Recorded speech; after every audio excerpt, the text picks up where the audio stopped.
আব্দুর রহিম সুমন। আসসালামু আলাইকুম ওয়া রাহমাতুল্লাহ। সবাই কেমন আছেন? আলহামদুলিল্লাহ। বেশি সময় নিব না। বাংলাদেশের প্রথিতযশা একজন লেখক সাহিত্যিকের একটা ভাষা দিয়ে শুরু করি। তার একটা উক্তি এমন যে মৌসুম ছাড়া যেমন ফল পাকে না, যদি আমরা সময়কে ধারণ করতে না পারি, যেমন যে সময়কে ধারণ করতে না পারলে গর্ভবতী হয় না কোনো রমণী, সে মৌসুম ছাড়া যেমন পাকে না কোনো ফল। মৌসুম ছাড়া কোনো ফল পাকে? প্রতিটা ফল পাকার জন্য, পরিপক্ক হওয়ার জন্য একটা মৌসুমের দরকার হয়।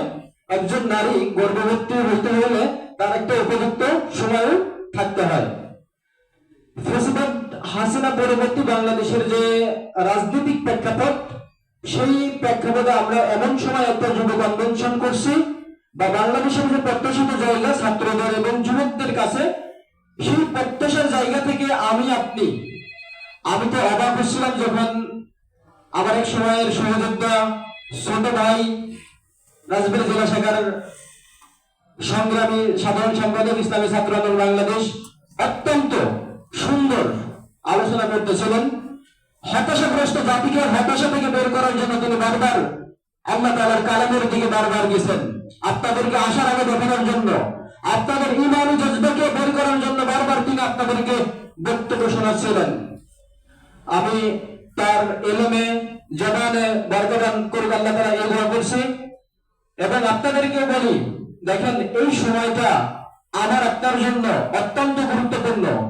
যদি সময়কে ধারণ না করতে পারি, আমরা যে কাঙ্ক্ষিত বিপ্লবের সত্য দেখি, কখনো সেই বিপ্লব আমাদের সামনে ধরা দেবে না। আরেকটা কথা বলে শেষ করব। আমরা ছোটবেলায় পড়তাম, আমাদের দেশে সেই ছেলে হবে কবে, কথায় না বড় হয়ে কাজে বড় হবে। আমরা চিন্তা করি, কথা বলি, ভাবি, চিন্তা করি, অনেক কিছু করি, বলতে অনেক বক্তব্য দিচ্ছি এখানে দাঁড়িয়ে, কিন্তু আমার দ্বারা যদি কাজ না হয়, ওই কথার মতোই যেটা আমরা বারবার ছোটবেলা থেকে শুনে আসতেছি। আমরা চাই কাজ করি, তারপরে আমি বলি আমি এতটুকু করছি, আমার এই ব্যর্থতার জায়গা ছিল। আজকের যুব কনভেনশন যে প্রত্যাশা ছিল, সেই প্রত্যাশার জায়গা থেকে আমি বলতে চাই, এখানে আমরা যেগুলো হয়ে আসছি, আমরা দীপ্ত শপথ নেই। আমরা দীপ্ত শপথ যদি নিতে পারি, আগামী দিনে যুব আন্দোলন নয়, পুরো রাজবাড়ির চিত্র পাল্টে যাবে। আমি আপনাদের পরিবারে অনুরোধ করছি, সময়কে ধারণ করেন। আমরা যে বিপ্লবের স্বপ্ন দেখি, ইনশাল্লাহ যদি আমরা এক একজন বিপ্লবী তৈরি হতে পারি, এই জনপদে ইনশাল্লাহ খুব দ্রুত আমরা যে কাঙ্ক্ষিত বিজয়, ইনশাল্লাহ সেই কাঙ্ক্ষিত বিজয়ের লক্ষ্যে পৌঁছাতে পারবো। আসসালামু আলাইকুম ওয়া রাহমাতুল্লাহ।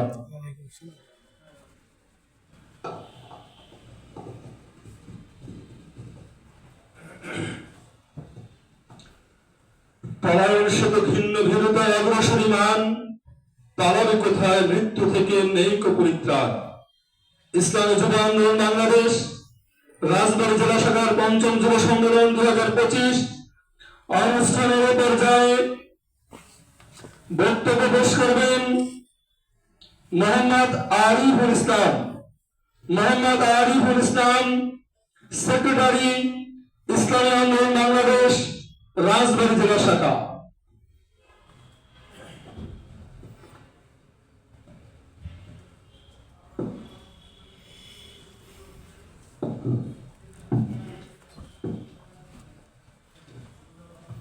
আসসালামু আলাইকুম ওয়া রাহমাতুল্লাহি ওয়া বারাকাতুহু।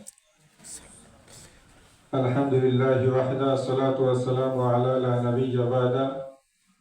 আম্মা বা'দ, ফাআউযু বিল্লাহি মিনাশ শাইতানির রাজীম। বিসমিল্লাহির রহমানির রহিম।